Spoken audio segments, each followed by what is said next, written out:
Most e-commerce brands think when sales slow down, the answer is simple. Test new creatives, run new ads, or start to switch up targeting. In most cases, it's the store where those ads are sending traffic to. The truth is, you can drive all the traffic in the world, but if the store isn't converting, then it means you're just paying to lose money. And sadly, most brands don't see it that way. And that's exactly what we're talking about in today's video. Why your ads aren't the problem, but your store is. I'm joined today by Paul. He's a senior brand manager here at GrowthScalers. He's going to walk us through what's going wrong, what to actually fix, and how to turn that existing traffic into real growth.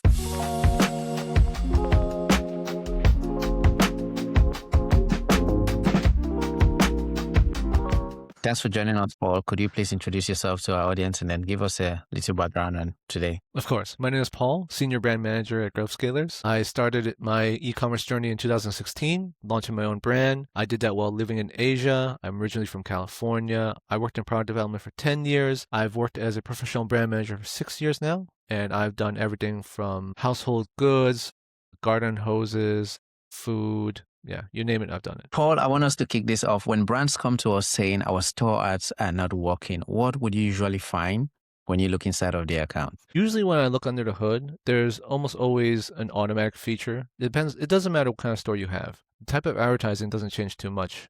Advertising is very straightforward. If people are coming to your store, it means they clicked on a certain keyword or key type, broad factor phrase, an advertisement, whatever, doesn't matter. They're at your store. The fact that you couldn't convert them from your store to add to cart or purchase, that means the problem is typically your store. Now, advertising can improve. We can narrow down which keywords are more profitable, have a lower bid, etc. But in the end, your store needs to be able to convert. And that's usually where the problem is. Talk to me based on your experience. What are the biggest store level issues that are quietly killing performance, even when the traffic is still very good?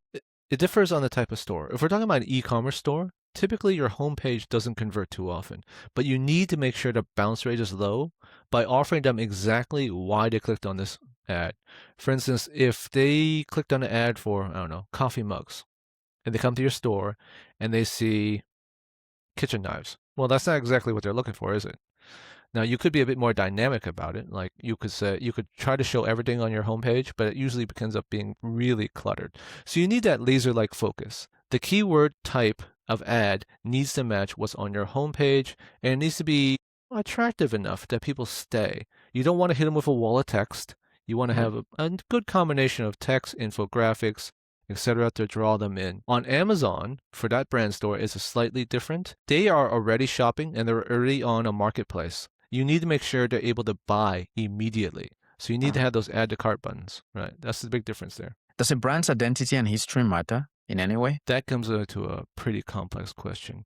When you're on a marketplace that has lately been flooded by a lot of brands from overseas that are just trying to offer you the same product at the lowest possible price. And that can be pretty compelling, especially in modern times when people are always looking to save some money or have a limited budget. So when you're on your own website, you need to convince the consumer that the product matches what they're looking for and the brand has some history to it. It's not a fly-by-night operation. It's not a generic. At the same time, some brands which have been around for too long get a little self-important. And it can be sometimes a little bit uncomfortable talking to brand owners about why their history is not as important as they think it is. So if I have a brand that's been around for, let's say, 22 years, and they're really proud of those 22 years and their humble beginnings, that's great. But put it at the bottom of page one, never at the top. Let's talk about percentage. What percentage of revenue should a brand be seeing from their brand store, whether they're on Shopify, Amazon, or WooCommerce? Everything comes down to Amazon because it's your largest marketplace. If you're not doing Amazon, then I question what you're doing as an e-commerce brand. So on Amazon, you should be seeing 10 to 15% of your total revenue coming from your brand store. And then that same revenue, your total Amazon revenue, should be repeated on your own website. So it should double on your own website. That's the type of revenue you should see. If you're seeing anything less than that, I would really have to question why. And then there are other marketplaces as well. eBay, Wayfair, Walmart, whatever that is. Those represent a much smaller number, but they do have their own generic niches. So if you're a furniture brand, well, of course, Wayfair should be a huge source of revenue from you. If you're a consumable or groceries, anything edible, then Walmart is fantastic for you. And then eBay, if you're a used good or anything auto related, you should also see a huge revenue stream from that as well. When we fix the store first, what kind of impact do you typically see on performance afterwards when you fix a store? On Amazon, what you're trying to look for, and Amazon's a little bit easier. the store layout is very well established in what is the best practice. You have a main image banner at the top telling people why they've come here, what the brand is, and then you immediately start showing the products arrayed in a grid. So there's add to cart buttons.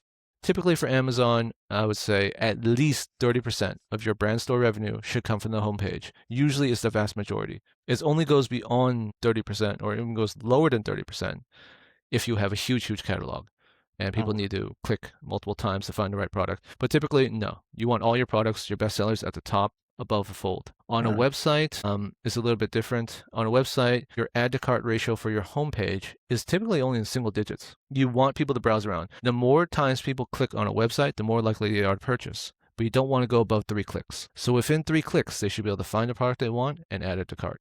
That's a good metric to know. Last question. Talk to a brand that is watching you right now and they're like, what do we fix if we have to start fixing our store ads right now? What's the best place to start and how do we go about it? Okay. Most brands haven't updated their graphics in a long time. It probably took a lot of time, development, and money to set it that way. It's bringing in some revenue, so they're afraid to really make too many changes, especially since it's a huge amount of work. But you do have to evolve with the times. You can go to just about, try to remove your bias. On Amazon, things are a little bit more, it's easier. It's a brand store, right? The product grids are already out there. Amazon provides all the tools for you. You would probably want to make sure you change your product mix every half year to make sure your best sellers are front and center. You make sure your categories are as low as possible. So when you go to a brand store, there's no set rule. But if you have less than 100 products, then you should have less than 3 tabs. You want to keep it simple. You want to keep everything on as few pages as possible. Because on Amazon, it's not really about the amount of clicks, it's the amount of time.